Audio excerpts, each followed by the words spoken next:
most detailed stamp I think I've made is this set of birds. I've made a matching pair of birds, and they are somewhat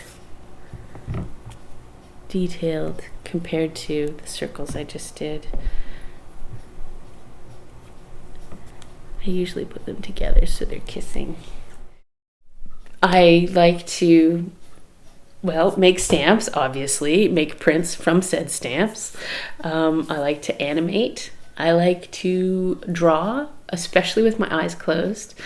I like to make sculptures, hopefully ones that are really fun and make people laugh and or smile at the very least. And I also quilt.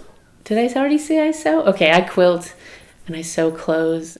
I like to make all kinds of things. I just like to make stuff.